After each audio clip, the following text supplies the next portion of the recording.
Preservando força, mostrando a capacidade de resolver o jogo dos titulares e, principalmente, ganhando pontos e confiança para 2026. O Grêmio em Bagé conseguiu tudo o que precisava. E depois da vinheta, a gente fala sobre 2 tricolor, 0 Guarani, porque tem muita coisa boa para ser observada aqui.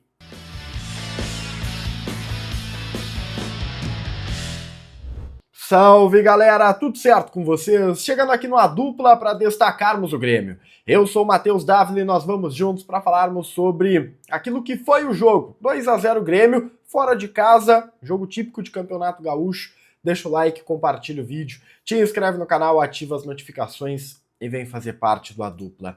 Eu fiz aqui algumas observações a respeito do jogo que eu quero dividir com vocês e quero também a participação nos comentários. Vocês sabem, eu leio todos os comentários aqui, porque o jogo especificamente contra o Guarani de Bagé me provou alguns pontos. E eu sei que é muito cedo, eu sei que ainda é a abertura de temporada, mas é bom lembrar, a pré-temporada do Grêmio encerrou neste duelo, dentro do planejamento feito pelo Luiz Castro.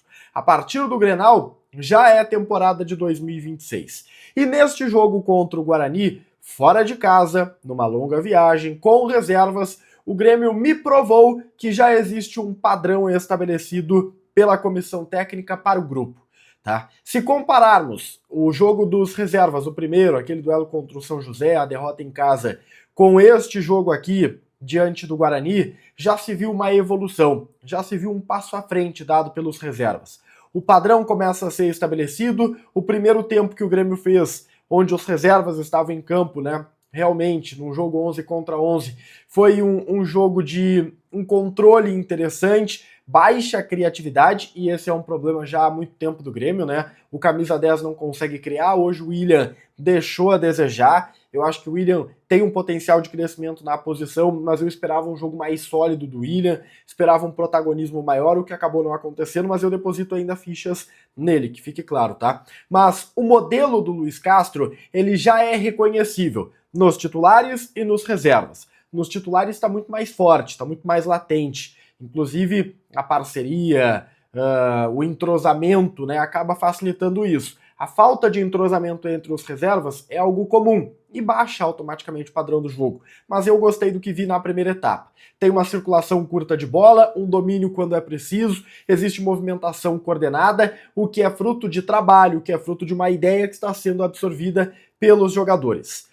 O segundo tempo já expõe uma outra faceta da partida, tá? Que é um jogo mais físico, que foi evidentemente motivado também pela expulsão do atleta do Guarani, uma justa expulsão. O Guarani já no primeiro tempo fazia uma marcação rígida, muito característica do Guarani, do futebol de Bagé, mas característica também do futebol gaúcho, né? O Guarani jogou no limite da regra. Em algum momento a corda poderia arrebentar. Arrebentou logo ali no segundo tempo, no início do segundo tempo, e isso transformou o jogo em ainda mais disputas físicas, ainda mais de contato, de choque, né? Teve uma quebra no ritmo da partida porque o jogo ficou um pouco mais faltoso, um pouco mais pegado. O Guarani tentou se defender da forma como dava, e pro Guarani dava sentando o pau, largando a pancada. E, volto a dizer, acho que faz parte ali do espetáculo. Mas o Grêmio, a partir desse jogo de mais contato, acabou tendo uma queda naquele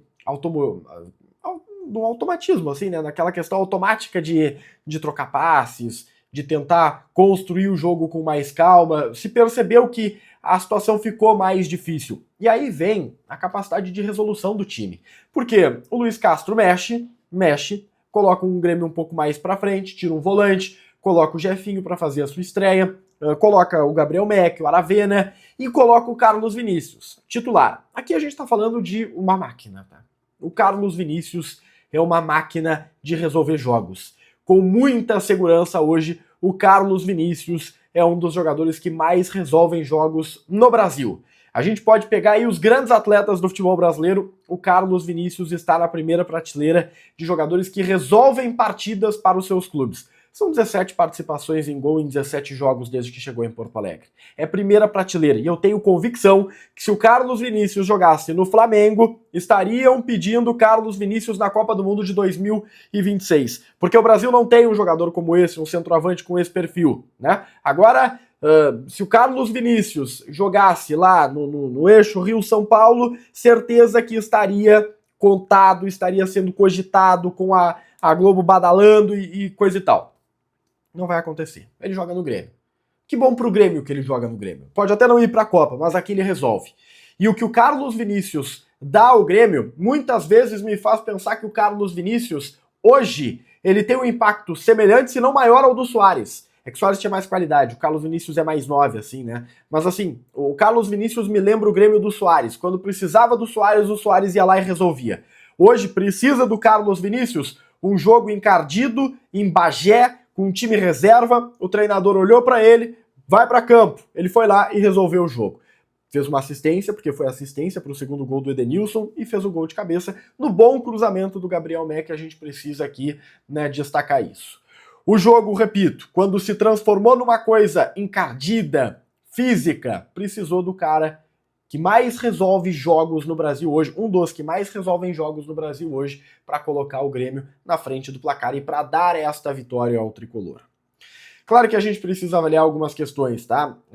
O jogo de volume físico, ele é um jogo que atrapalha um pouco o Grêmio. O Gabriel Meck teve muita dificuldade. Ele dá uma assistência muito boa, é verdade, pro gol do Carlos Vinícius, mas eu não sei se vocês tiveram esse sentimento. Esse jogo de contato, o Meck fica fora, o Jefinho fica fora, os guris sentiram muito.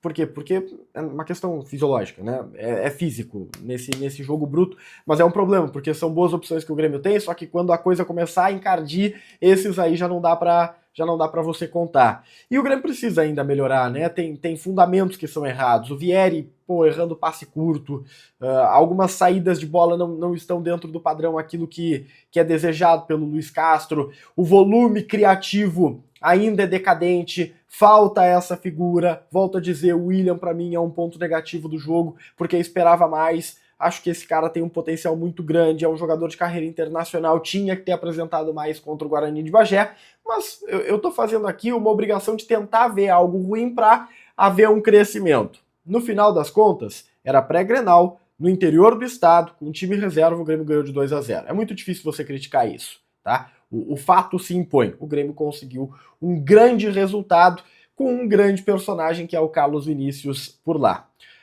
No sistema defensivo, o Everton fez uma estreia tranquila. Acho que a gente precisa exaltar aqui o enamorado, né? É um perfil que quebra a rigidez de qualquer sistema, é um cara que dribla, é rápido, penetra. Eu tô gostando muito de ver o namorado jogar. Eu acho que ele não é um ponta qualquer, acho que pode ser uma peça muito útil para o decorrer do ano.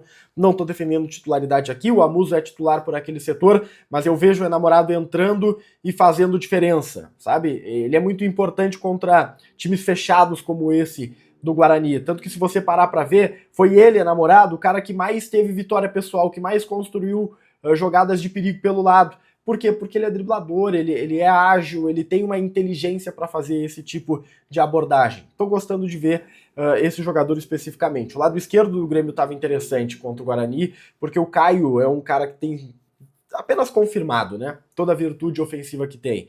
Só que o Caio Paulista, eu sempre soube, e você também, que ele ataca muito bem. A questão é como ele defende. E no Campeonato Gaúcho a gente não vai saber direito como ele defende. Então ainda é um jogador que eu mantenho um ponto de interrogação.